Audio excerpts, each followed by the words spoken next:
ఆ బ్రాహ్మణుడు క్షణమాగి ఆ రాజునుగాంచి ఇతని ముఖవర్చస్సు చూడగా గుణవంతుని వలె ఉన్నాడు, ఇతనికి ఏదైనా ఉపకారం చేయటం మంచిది అని మనసులో తలచి, మహారాజా, శుభకరమైన ఈ మాఘమాసంలో సరస్సు దగ్గరలో ఉన్నను, అందులో స్నానం చేయకుండా ఇంటికి పోచున్నావేమి? మాఘమాస మహత్యం గురించి నీకు తెలీదా అని ప్రశ్నించాడు.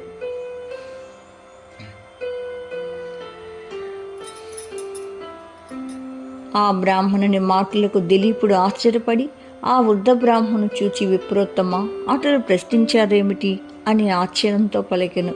పరమ పావనమైన మాఘమాసం కదా అని జ్ఞాపకం చేయుచుంటునని బ్రాహ్మణుడు పలికాడు. చిత్తము స్వామి, నాకు గుర్తులేదు.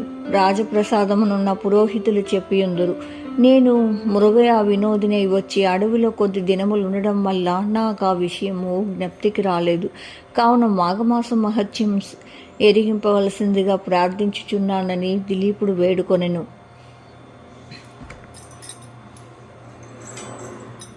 ఆ బ్రాహ్మణుడు దిలీపును దీవించి, రాజా, సూర్యవంశపు గురువైన వశిష్ఠుల వారు అప్పుడప్పుడు మీ కడుకు వచ్చుచుండును కదా, అతని వలన మాఘమాస మహత్యం గురించి తెలుసుకునము. ఆ మహామునికి తెలియనిది ఏదీ లేదు. కానాటులు చేయము అని చెప్పి బ్రాహ్మణుడు తన దారిని తాను పోయిను. దిలీపుడు వశిష్ఠుని కడకపోయి దిలీపుడు తన పరివారంతో నగరం చేరెను. పదే పదే బ్రాహ్మణుని మాటలు జ్ఞప్తి తెచ్చుకొని ఎటులను ఆ రాత్రి గడిపెను. మరునాడు ప్రాతకాలమున లేచి కాలకృత్యములు తీర్చుకొని మంచి ఉడుపులు సకలాభరణములు ధరించి మంత్రి సామంతులతో వశిష్ఠుల వారి దర్శనమునకై వారి ఆశ్రమునకు వెళ్ళెను. ఆ సమయంలో వశిష్ఠుల వారు తపమాచరించుకొనుచున్నారు. శిష్యులు వేదపఠనం గావించుచున్నారు.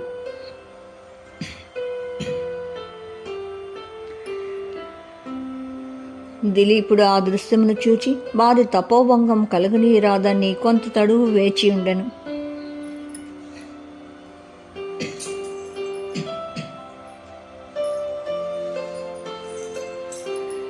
దిలీప్ మహారాజుకు వశిష్ఠుల వారు గురుతుల్యురు, అందుచే కొంత దడవు వేచియుండెను. దిలీప్ మహారాజుకు వశిష్ఠుల వారు గురుతుల్యులు, అందుచే గురుభక్తి మెక్కువగా నుండెను. మరి కొంతసేపటికి వశిష్ఠుడు తపస్సు నుండి లేచి తారును రాజును కుశల ప్రశ్నలు అడిగి ఉచితాసనంపై కూర్చుంజబెట్టి రాజుకు కారణమేమని అడిగెను.